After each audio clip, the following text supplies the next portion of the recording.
सूरदास जी कौन है? प्रपन्न है। उनको ठाकुर जी को देखने के लिए नेत्र नहीं चाहिए। परम सत्य श्रीनाथ जी का नाम उनके हृदय में विराजमान है, उस नाम से ही वे दर्शन कर लेते हैं। श्रीनाथ जी कैसे? सूरदास जी महाराज अपने कुटिया में बैठ करके भजन करते थे, और जब वे पद गाते थे तो पद सुनने के लिए श्री जी बाबा का जैसे ही शयन होता था, शयन होते ही श्री जी बाबा तुरंत आ जाते थे और आकर के बाहर कुटिया के बैठ जाते और बैठ करके वहीं बैठे बैठे श्रवण करते जो भी सूरदास जी गाते, वापस लौट जाते। सावधानी से सुनना। एक दिन श्री जी बाबा ने मन में भाव रखा कि भैया आज गोसाई जी जल्दी हमको पौड़ा दें भोग लगा के। तो गोसाई जी तो कपाट बंद करके जाते थे दोपहर के, लेकिन ठाकुर जी जंगला में से कूद के भाग जाते थे, सूरदास जी की कुटिया पे जाके बैठ जाते थे। एक दिन ठाकुर जी जाने लगे तो श्री जी ने हाथ पकड़ लिया ठाकुरानी ने। कहां जा रहे हो? बोले हम जा रहे हैं एक जगह पे। बोले कहां जा रहे हो? मुझे सही बताओ। बोले एक भक्त है, उसको दर्शन देने के लिए जा रहे हैं। बोले हम भी चलेंगे साथ में। अरे तुम मत चलो, तुम क्या को जाओगी? तुम जाओगी तो फिर पता नहीं उसको समझ पाओगी नहीं समझ पाओगी, क्या भाव आवे समझ थोड़ी आता है। राधा रानी बोली या तो हमें लेके चलो, नहीं तो आज हम तुम्हारी गोसाई जी से शिकायत कर देंगे कि तुम पौड़ते नहीं हो, तुम भाग जाते हो दर्शन देने के लिए। ठाकुर जी अर्चावतार में जब विराजते हैं ना तो अपने अर्चक से डरते भी हैं। मैं अपनी कथा में कभी कभी बताता हूं, हमारी बहन जी बैठी हैं, श्री राधा रमन परिकर में आपका सौभाग्य है सेवा का। तो एक बार इन्होंने एक प्रसंग सुनाया कि ठाकुर जी पोशाक नहीं पहन रहे थे। श्री राधा रमन जी पोशाक नहीं पहन, जबकि बिल्कुल सही था, नाप भी बिल्कुल लेकर के रखा था, लेकिन फिर भी कभी कहीं से ऊंची, कभी कहीं से नीची, कभी कहीं से भारी। सब गोस्वामियों ने प्रयास कर लिया, लेकिन ठाकुर जी ने पोशाक नहीं पहनी। तो आपके जो पूज्य दूसरे पिताजी ससुर जी हैं, वे सबसे बोले सुनो सब लोग बाहर जाओ, मैं थोड़ा ठाकुर जी से एकांत में बैठ के बात करूं। और वे ठाकुर जी के आगे बैठे, राधा रमन जी के आगे पोशाक रख दी। तो बोले अच्छा, तो आज आपको पोशाक धारण नहीं करनी है, क्योंकि हमें पता है नाप तो बिल्कुल ठीक है और पोशाक भी बिल्कुल अच्छी बनी है, लेकिन पता नहीं आपकी क्या इच्छा है, परेशान करने के मूड में हो। देखो हमें कोई झंझट नहीं है, आपको नहीं पहनी बिल्कुल नहीं पहनाएंगे। बाहर दर्शनार्थी दर्शन के लिए खड़े हैं, बस 15 मिनट बचे हैं, आप पहन लो, नहीं तो मैं तो अभी कपाट खोल दूं, बिल्कुल नंग धरंग खड़ा कर दूंगा आपको। आज हरी देखे नंगम नंगा, फिर तो सब हो करेंगे आपको देख के। ये रखी पोशाक, 2 मिनट का समय दे रहे हैं, सोच लो, यदि आपको पहननी हो तो अभी मैं धरा दूंगा, नहीं तो मुझे बिल्कुल कोई संकोच नहीं होगा, तुरंत कपाट खोल दूंगा, कुछ भी धारण नहीं कराऊंगा, लंगोटी में ही खड़े रहोगे आज। 2 मिनट बाद प्रणाम किया, बोले आपने विचार कर लिया होगा, मैं प्रयास कर लेता हूं, यदि प्रयास में सिद्ध हो गया तो समझ जाऊंगा कि नहीं आप धारण करना चाहते, नहीं हुआ तो फिर कपाट खोल दूंगा। बोले वही पोशाक जो 2 घंटे से पहन नहीं रहे थे, डांट फटकार करके जैसे ही धारण कराई, सो ही राधा रमन जी ने पहन ली और चुपचाप धारण करके दर्शन दे दिए सबको। तो अपने अर्चक से ठाकुर जी डरते भी हैं, क्योंकि अर्चक पुष्टि मार्ग के अनुसार, मैंने कहा ना यशोदा का स्वरूप, और बालक यशोदा से डरता है। मैं भी कभी कभी गिरधर लाल जी की सेवा करता हूं तो कोई कभी कुंडल उतर जावे, कभी मोर पंख उठ के भाग जाए, कभी यहाँ की हीरा जो लगो थोड़ी पे वो भाग जाए, मिले ही ना है महाराज, ढूंढते रहो कहां गए हो। तो हम तो खूब डांट फटकार दे, मैं देखो पहनो तो पहनो, नहीं तो ऐसे ही खड़ो कर दूंगा, मुझे कोई चिंता ना है।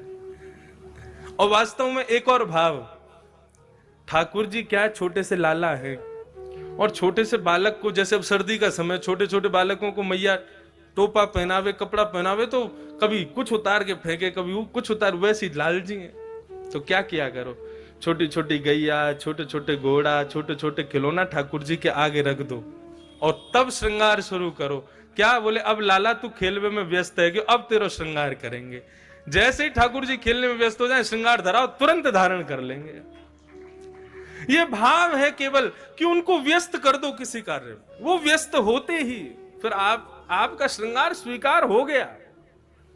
क्योंकि बालक किसी कार्य में व्यस्त हो, उसको फिर कुछ भी पहना दो उसको भान नहीं रहता। वैसे ही ठाकुर जी में। तो लाडली जी बोली, या तो मुझे संग ले चलो, नहीं तो आज गुसाई जी से शिकायत कर दूंगी। लाल जी बोले, गुसाई जी से मत कहना। पूरे लेके चलो संग। अब तो श्रीनाथ जी, लाडली जी श्री राधा रानी को लेकर के श्री सूरदास जी के यहां जा रहे हैं। आशावरी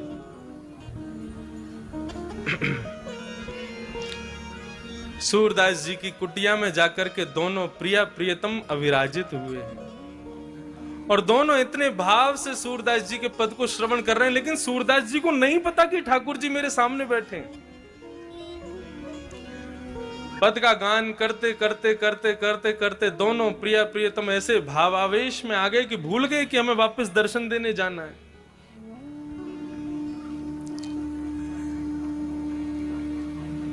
जैसे ही सूरदास जी का पद पूर्ण हुआ, किशोरी जी ने और लाल जी ने दोनों ने नेत्र खोल करके देखा, सूरदास जी बैठे हैं।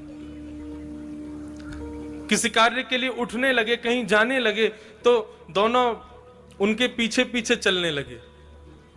देखें तो सही कहां जाते हैं, क्या करते हैं। अब सूरदास जी अपनी लठिया से चल करके ऐसे आगे रास्ता देखते हुए, लठिया से अनुभव करते हुए चल रहे थे और पीछे दोनों श्रीनाथ जी और श्री किशोरी जी दोनों चल रहे हैं। तभी आगे एक बड़ा गहरा गड्ढा था। ठाकुर जी को भी अनुभव नहीं हो पाया, पता नहीं चल पाया। जैसे श्रीनाथ जी ने लठिया, वो सूरदास जी लठिया से चल रहे थे, उनको भी पता नहीं चल पाया और चलते चलते श्री सूरदास जी उस गड्ढे में गिर पड़े। अब जैसे ही गड्ढे में गिरे, ठाकुर जी और लाडली जी ने ऊपर से देखा, बड़ा गहरा गड्ढा। ठाकुर और नीचे सूरदास जी पड़े हैं, हाथ छिल गए, पैर छिल गए, सिर में चोट आ गई। ठाकुर जी के नेत्र सजल हो गए।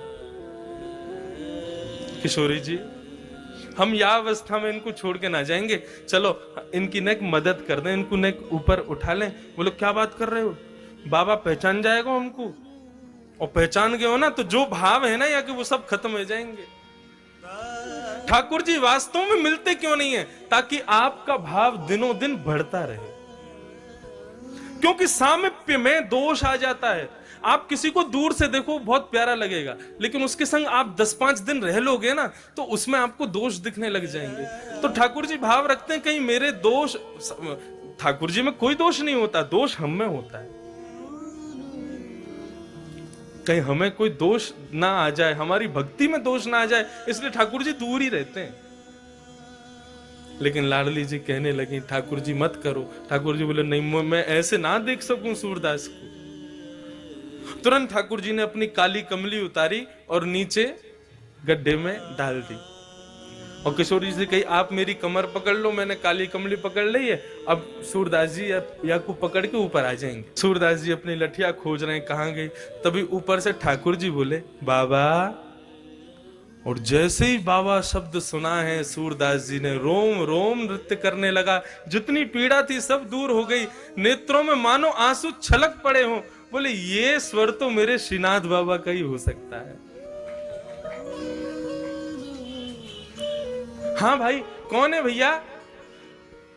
बोले, भैया बाबा हम यहीं ब्रजवासी हैं, गैया चरावे जामे, आपको पड़ो भयो देखो तो सोची ने आपकी मदद कर दें। हाँ भैया, बड़ो भलो करेगो ठाकुर तेरो। भैया कैसे आऊं ऊपर? बोले, मैंने अपना पटका डाल दियो नीचे, आप बाकू पकड़ के ऊपर आ जाओ। सूरदास जी उस पटके को पकड़ रहे हैं और यहां से लाडली जी ठाकुर जी को खींच रहे हैं, ठाकुर जी सूरदास जी को ऊपर खींच रहे हैं। क्या स्वरूप है वे। सूरदास जी के मन में भाव आ गया, जैसे ही पटका पकड़ा उसकी सुगंधी को जब अपनी नासिका से ग्रहण किया, बिल्कुल दृढ़ निश्चित हो गए कि ये तो ठाकुर जी हैं और कोई नहीं हो सकता।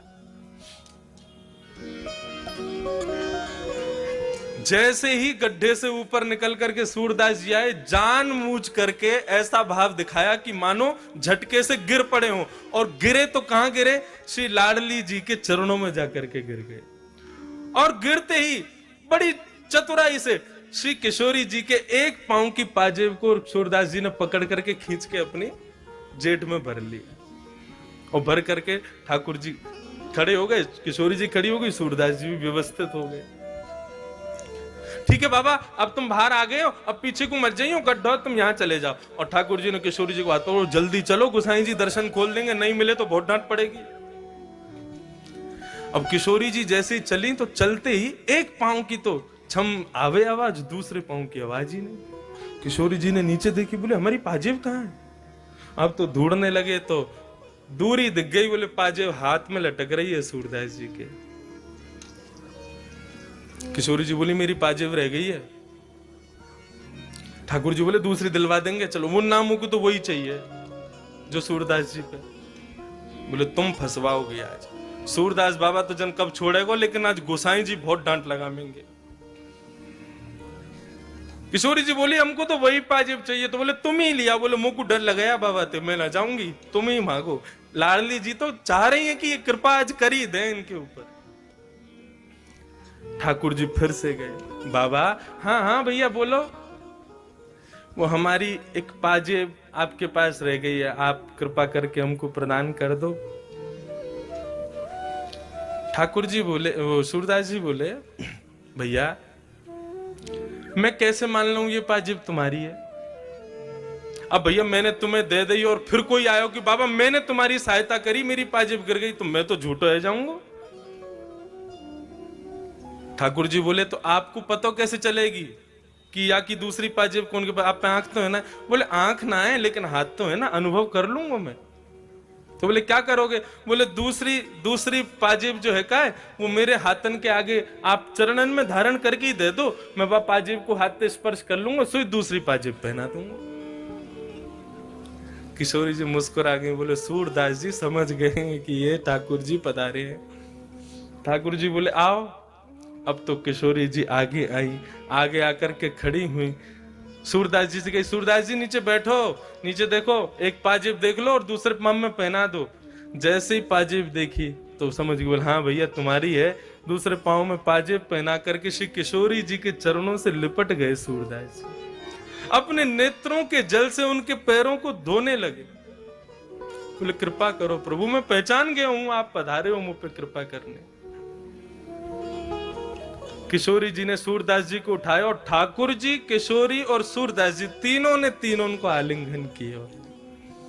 और आलिंगन करके ठाकुर जी और किशोरी जी ने अपने हस्त कमल से जैसे ही सूरदास जी के नेत्रों पे हाथ फेरे, बोले बाबा आंख खोलो। बोले मैं देख ना सकूं? बोले खोलो तो सही।